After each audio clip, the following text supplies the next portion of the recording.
All right, welcome to another episode of the Scripting Them podcast. In today's episode, we are going to be talking about microservices versus monolithic architectures. Essentially, which one's better, if there is one better than the other, and if there is any reason to use one over the other. Essentially, a little spoiler alert: they both have their use cases, and there is not an absolute here. There is not one that is absolutely better than the other for everything. So stick around, and we'll see if I can convince you. So, quickly to understand what we're talking about, what are monolith and what are microservices? So a monolith is essentially a single service, a single project, or a single application that serves all the features, essentially, that has all the features inside it. This is That's why it's called a monolith, because it's just one big thing that is that has everything inside it. There are no parts to it. There are no things that you can split up and put somewhere else. Deploying, for example, a monolith involves just deploying a single project, a single product in a single server, or installing it in a single machine or things like that. Microservices, on the other hand, are like splitting that monolith into different features and then having each of these features be a service on its own, being able to provide the functionality through some sort of interface, usually what we know as an API, which is like this interface between the outside world and the inside features. Now, microservices are called that way because they are very tiny, or they should be very, very tiny, in the sense that their responsibilities are usually around a single resource or a single topic. While the monolith handles everything around your application. If it's complex enough, it might internally handle 10 concepts and 25 features. The microservice is usually around just one concept or one topic, like users or authentication or products, things like that, or shopping cart, and then it will have the set of features required to deal with that concept. So if we're talking about users, it might give you the ability to create users, delete users, list users, but nothing else. It's not going to give you the list of products, for example, if we're talking about a potential e-commerce site, or it's not going to give you the ability to create a shopping cart. Usually that is handled somewhere else by another service. Why? We'll get to that in a second. But that's the main difference between what a monolith is versus what microservices are. So going deeper into the implications of those differences. In the case of monolith, because everything's together, because everything is a single thing, usually that translates to the code, the project itself being also a single monolith of code with different folders, with different structure, however you want to handle it. But it's just one single project, also known as in some scenarios as a monorepo. Differences, there might be some nuances there, so let's just not completely say monolith equals monorepo. But if you've heard the term before of monorepo, this is kind of what this is. We're talking essentially about a single project where all the code resides.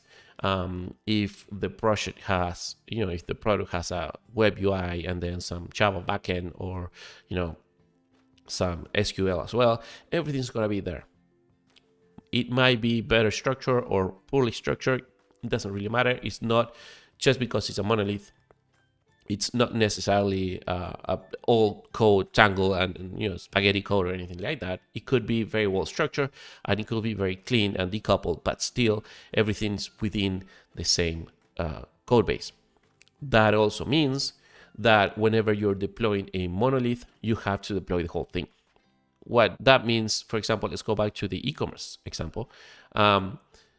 If you change a few things, for example, the logic in the way you store your shopping carts, you're going to have to push the change into the same repo where the UI resides, where the user logic resides, where every piece of logic resides.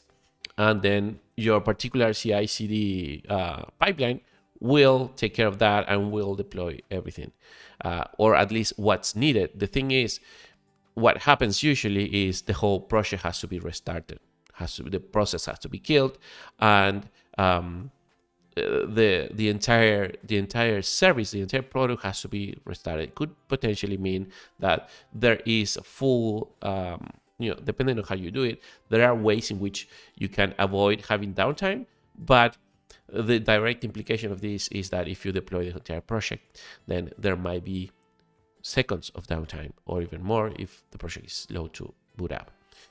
Again, there are ways to avoid this through different deployment strategies, but the direct implication of deploying a monolith is that also translates to scalability problems.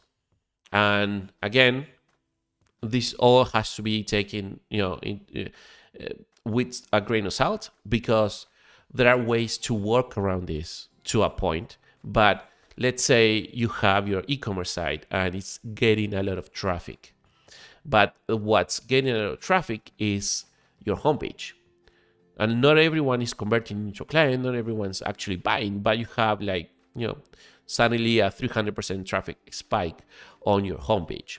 Now, because you're dealing with a monolith that is deployed together and it's acting as a single unit, if you want to scale your application, the availability, so that it doesn't go down because of too much traffic, you will have to scale. You can scale vertically, obviously, and adding more resources to the server, or you can duplicate the entire project, the entire monolith, and as many times as you need, put them behind load balancer, and then have the monolith duplicated enough so that the traffic is balanced between all of them. That is a perfect way to scale a monolith. What's the problem? The problem is that you didn't scale just the front end. You didn't scale just the web service or whatever. You scale the whole thing. You scale all the logic required to build to have your shopping cart, or to list products, or to log in, things like that didn't really require to be scaled because we're not really under pressure. That means that your server usually will have a higher requirement on resources because you have a lot more features and a lot more logic there deployed at any given time. Finally, going back to the single repository of code, the single project, the team structure is also going to be affected directly by the fact that this is a monolith, because your team will usually have the ability. So your team will, whatever team you have in the front end, on the back end, on the logic that you have, the way in which they organize themselves has to be a consensus.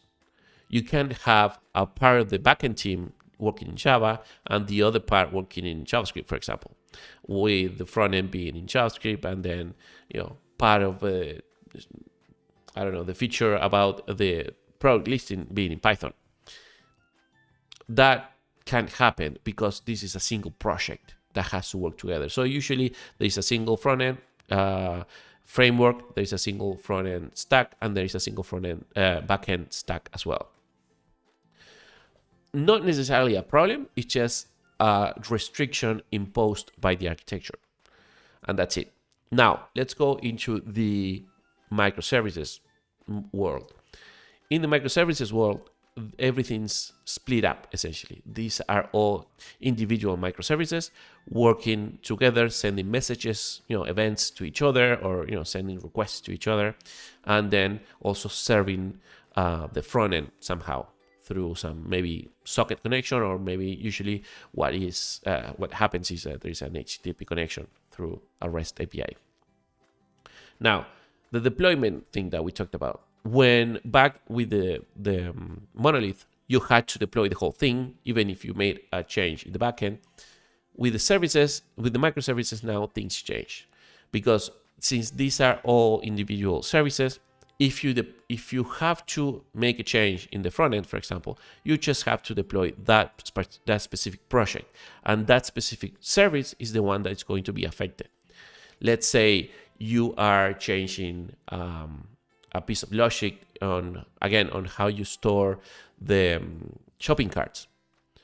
Even in the absurd and incredibly crazy world that deploying that particular service will take that service down for 10 minutes, the entire rest of your e-commerce site will still keep working. Granted, you will not be able to shop anything because the shopping cart will be down, but still people will not be fully affected by the downtime.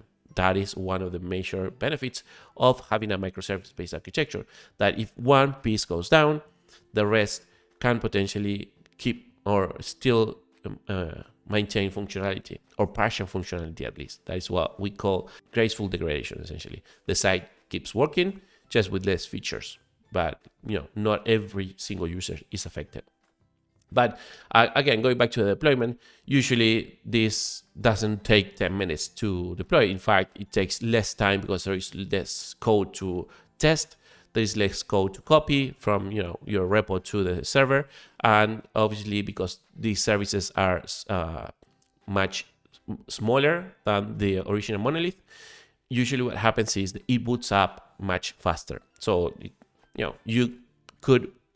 you don't immediately need to have downtime for your project or for your product, thanks to this architecture. The same happens with scalability. You have more room, more flexibility here. Again, if your website homepage is the one that is suddenly getting 100% more traffic, you can just scale up that particular service. Just put that one behind the load balancer and duplicate it as many times as needed, but just that one. So you need smaller servers because there is less code being run, less logic there, which translates to potentially less money spent. And you can just scale that part without affecting the rest of the services. The rest of the servers in your ecosystem, in your architecture, remain the same. That gives you a lot more flexibility. Even if you need to scale differently, maybe you have to scale up some services and scale down others, it gives you a lot more chance to reduce costs and be smart about how you use those resources. And finally, for the team structure, remember that for the monolith scenario, you had to have some sort of consensus on the tech stacks that you were using. Now, because every single microservice is individual, they are all individual projects. This is not just a single project that is being split up when you deploy it. These are literally different code bases. And usually what happens is that different teams handle each code base. That gives you flexibility for each team to use the best technology for that particular service. Maybe it's the best technology because of the tasks that the service is supposed to do, or maybe just the best technology because the team knows that technology. Maybe you have some team that is specialized in Java and the other one is specialized in Node. And you have the flexibility to have each microservice using different technologies, as long as they then have the same interface whenever they interact with each other. For example, just make sure that all communications are done through RESTful APIs, and you're done. You don't need to have any more consensus than that. It gives you more flexibility in the sense that each team could advance or evolve each service individually and version them. So whenever you have requirements and features that are needed by one or the other services, they know which version to tackle to get that specific feature. Microservices, it's a topic on its own, and it's a very interesting world, but it gives you a lot more flexibility when you're working. Clearly, maybe you've already picked up on some of these advantages, but the thing is, microservices are not the ideal architecture for every team, for every scenario, for every product. While some developers like to think that everything should be a microservice and every product or project should be developed around microservices, that's not always the case. So let's look at some advantages and disadvantages of both of these architectures to understand when they make sense to be used. So let's go back to Monolith. Monolith are I kind of already hinted at some of the problems, because everything's a single code base. You have less flexibility when it comes to technical decisions. You have less flexibility when it comes to your team making technical changes or sub-teams making technical decisions. Everything has to be a consensus between everyone involved in the project. Having a single project doesn't mean that the code is going to be tangled up and is going to be coupled, components coupled with each other, but it's a lot easier to do because one component, since you're already using the same stack and you're already in the same folder, essentially, in the same project, there might be scenarios where you have components or pieces of logic that are related to different domains, let's say the user and the shopping cart, and instead of creating some sort of internal service to interface them, you simply import them together into your logic. And that couples components, essentially. That couples the two things that should not be coupled logically, so that they could be independently evolved. You put them together in a way that then it's a lot harder to maintain, and it's a lot harder to even deploy it and debug. And there are a lot of disadvantages when it comes to couple components. So again, not a direct disadvantage of a monolith, but definitely a potential risk of happening, a much higher risk of happening. Another disadvantage, as I mentioned, is scalability. It's a lot harder to scale, or more expensive to scale monolith than microservices. But there are some advantages as well. Monoliths are a lot easier to deal with, essentially, if the project is small enough.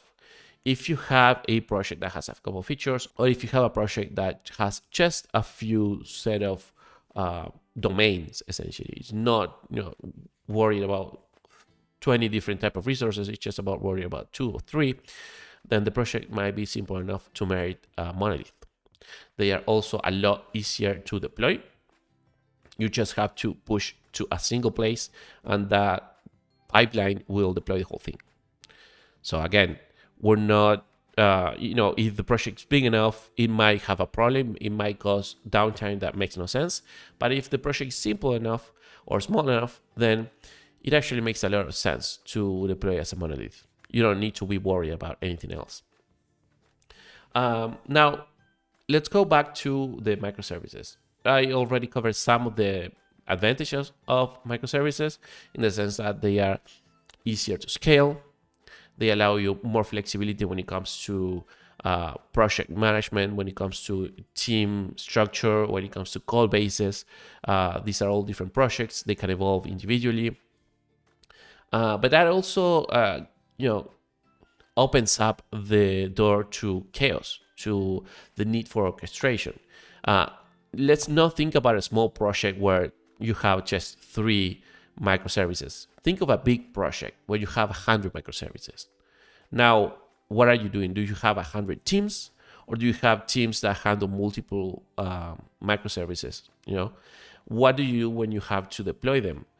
How do you orchestrate them? How are they communicating, interacting with each other? There are ways in which, there are architectural patterns that allow you to solve that problem. But again, that is not a problem that you have with Monolith, right? So, one headache that a lot of people have when they have a big enough architecture based on microservices is debugging, for example. Something that is so trivial when you have a monolith and you have a problem, a bug in your logic, you can just trace following the logic until you understand the piece of code that caused the bug. When you have 100 microservices interact with each other, that problem grows exponentially. Why? Because now you have a point of origin that could be your user interface, but then that information can travel to all 100 microservices, and each of them can change that message into something else and exchange it with another microservice. So in the end, if you don't have traceability for the information that goes through all microservices.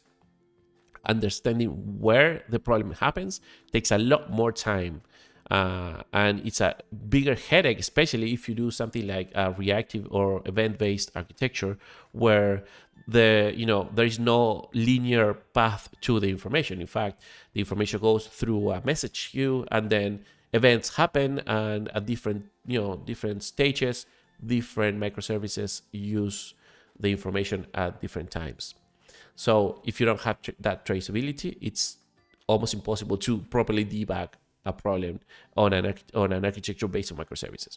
So what am I trying to say here? So there is no better one. There is no really best choice when it comes to microservices versus a monolith. The decision of whether you should go with one or the other, it's really a factor of many things. For example, the project size, right? Again, I mentioned that monoliths are great for small projects, for relatively simple projects, and microservices are fantastic if you have something that needs to scale, if you have something that is very complex.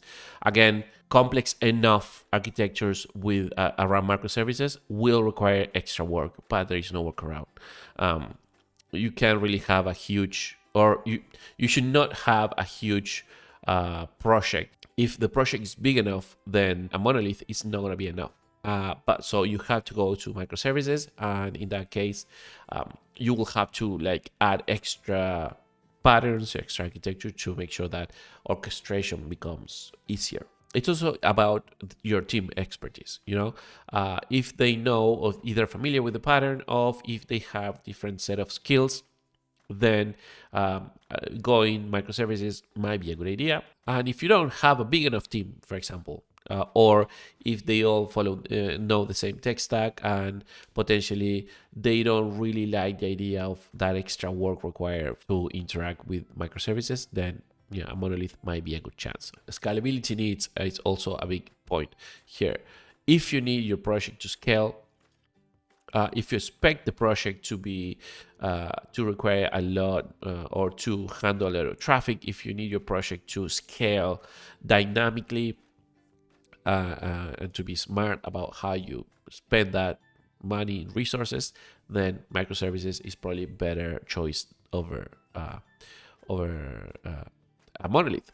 And the other way around, if you don't really expect your project to be to handle a lot of traffic, or if you don't expect your project to be used by millions of users, then potentially just monolith could be the right choice. The same goes for maintenance and evolution of the project. If this is just a one-off, something that you build, maybe it's an MVP or a POC that you're building, it doesn't really matter here if you go monolith, or in fact, it makes more sense to go monolith over microservices, unless what you're trying to prove here is around microservices or how they interact with each other. But if you're just worried about making sure that whatever you're trying to build is feasible, it makes sense that it can be used by users, but you know that you're going to eventually throw that code and start over, then monolith makes a lot more sense. It's a lot easier to build, deploy, and test versus microservices. Microservices require a lot more preparation, so it's more, so if the project is something that will evolve, that will grow over time, then it makes sense to spend that extra time preparing the infrastructure for it, preparing the code base and everything around the project as a whole for microservices. But again, it's up to you, it's up to your needs.